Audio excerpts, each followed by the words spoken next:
বলতে হবে না, শুধু বলেন যে আপনি এখানে কেন এসেছেন, এই ভাঙা পা নিয়ে কেন এসেছেন?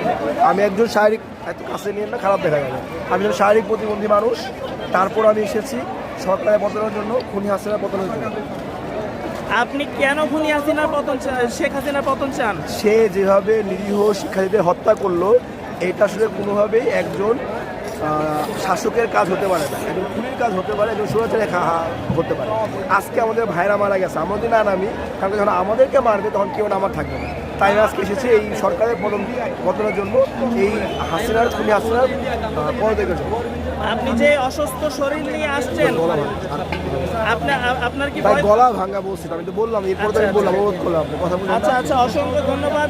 দর্শক, আপনারা দেখতে পাচ্ছেন এক ভাই, সে কিন্তু অসুস্থ অবস্থায়, তার দুইটা পা প্রতিবন্ধী, এবং সে কিন্তু প্রতিবন্ধী মানুষ, সে কিন্তু চলে আসছে